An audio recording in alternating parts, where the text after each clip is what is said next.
Saudações! Na terceira unidade do caderno de estudos desta disciplina, o professor Marco Franciotti faz um detalhado estudo sobre os principais pensadores que construíram a geografia moderna no século XX, bem como apontou as principais tendências da geografia do futuro. Portanto, preste muita atenção à leitura e vá familiarizando-se com os autores citados, pois eles lhes acompanharão pelo resto de sua vida enquanto exercer a função de professor de geografia ou tornar-se geógrafo. Estes autores lhe darão as bases teóricas e conceituais para a compreensão desta disciplina e da sua prática enquanto ciência. Quem sabe no futuro você, acadêmico, não se torne um pesquisador da geografia, contribuindo com uma nova linha de investigação ou aprofundando as já existentes? Como geógrafo, professor de geografia, me pergunto, por que há tão pouco interesse pelo estudo da geografia, sendo esta uma ciência tão fascinante e absolutamente necessária para compreender o mundo em que vivemos? Não conseguir fazer a leitura geograficamente correta de uma paisagem, como, por exemplo, a localização, relevo, a vegetação, a rede hidrográfica, clima e, ao mesmo tempo, saber a relação que todos estes elementos possuem entre si, é o mesmo que ser um analfabeto das letras. É difícil compreender a falta de interesse por conhecer a geografia do mundo em que vivemos, tornando-se um analfabeto geográfico por ser que olha uma paisagem, seja ela urbana, rural ou selvagem, e não saberá fazer uma leitura da mesma, a não ser que está vendo prédios, casas, plantações, pastagens e florestas. Este é o seu desafio, futuro professor de geografia. Encantar seus alunos com suas aulas, levá-los a se maravilhar com as belezas do planeta Terra. Para estimulá-lo a pensar a geografia desde o início, vamos propor um desafio que você terá para responder ao longo do curso. A geografia física, que se preocupa com o estudo dos aspectos naturais da superfície terrestre, não poderia ser estudada juntamente com a geografia humana, que estuda as condições geográficas que surgem a partir da relação entre a realidade física e a realidade social? Cabe aqui que você se pergunte e procure descobrir esta resposta até o final do curso, após ter passado por todas as disciplinas. Vê-se que há implícita nessa discussão uma tentativa dualista de compreender o objeto de estudo da geografia, bem como os paradigmas sustentados por geógrafos. Toda ciência se elabora a partir de diferentes paradigmas. O termo paradigma começou a ser mais fortemente empregado em estudos sobre ciência a partir de 1962, com a publicação de A Estrutura das Revoluções Científicas, de Thomas Kuhn. Este o usou para descrever estruturas conceituais que englobavam o que se chamaria de teoria científica. Cada paradigma corresponde a um conjunto de valores específicos para o procedimento da pesquisa e julgamento de resultados obtidos, simplicidade e precisão. Entre os paradigmas mais importantes estão o positivismo, o fenomenológico, o dialético e o holístico. Além disso, ele aponta para 3 estágios da formação de um paradigma: normal, em crise e extraordinário. Tenho certeza de que, caso eu estivesse neste momento em sua sala, ministrando esta aula, você me perguntaria: professor, não compreendi direito este negócio de paradigmas e teorias epistemológicas da geografia. Tenho que admitir que, sendo este o primeiro contato que você está tendo com o pensamento geográfico, uma vez que até o momento todas as disciplinas cursadas foram de conteúdo pedagógico, certamente não será fácil compreender todo o conteúdo numa primeira leitura.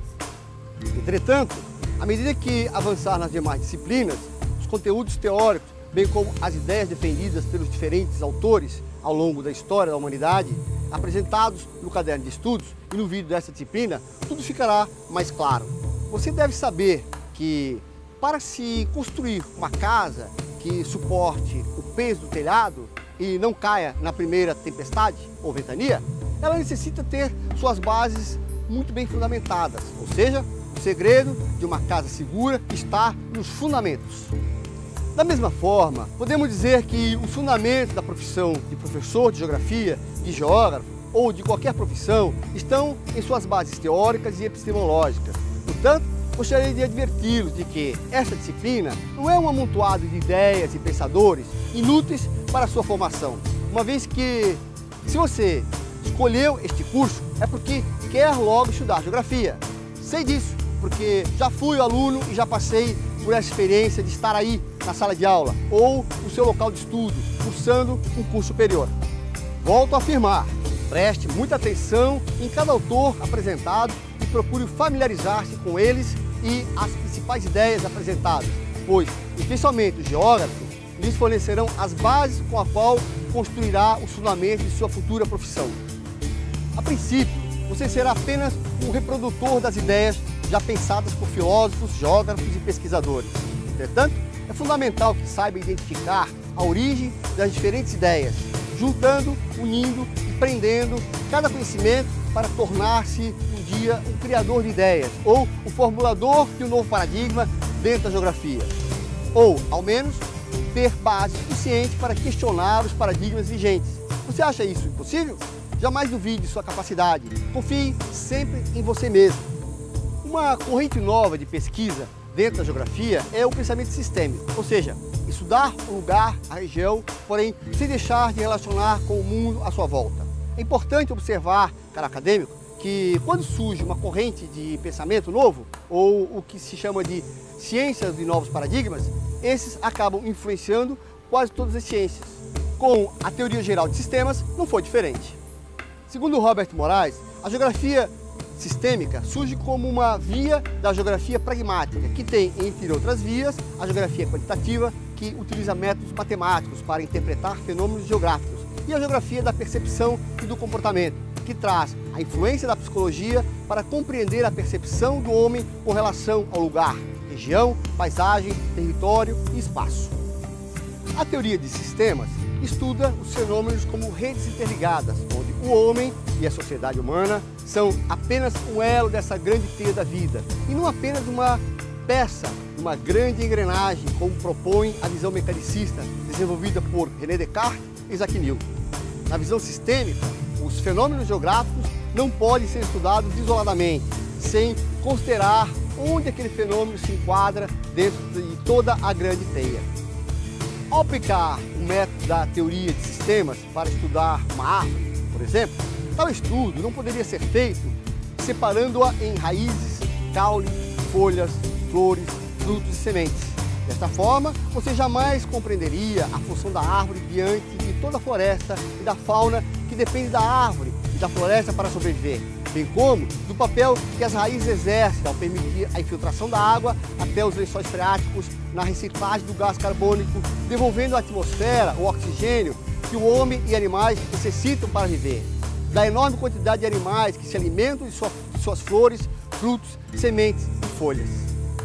Um profissional sistêmico é capaz de trabalhar com a complexidade, a instabilidade, a intersubjetividade, ampliando seu foco de observação, interpretando situações vividas, sendo capaz de compreender as partes, relacionando-as com o todo. A metodologia utilizada para fazer um estudo de forma sistêmica é através de modelos. Para Robert Morais, o modelo tentaria expressar a estrutura do sistema, em geografia, o geossistema, ou ecossistema, os sistemas de cidades, ou organização regional como subsistemas do sistema nacional. Assim, os modelos seriam tantos quanto os sistemas existentes na real, possíveis de uma análise geográfica. A análise modelística permite selecionar os elementos de estudo, relacioná-los de acordo com os interesses do pesquisador e aprofundar a pesquisa com a inclusão de novas variáveis, tornando o sistema complexo. Ao final deste vídeo, queremos desafiá-lo a aprofundar um dos paradigmas apresentados e, por que não, desenvolver uma nova corrente dentro da geografia. Bons estudos, muito sucesso e lembre-se, não basta saber, é preciso saber fazer.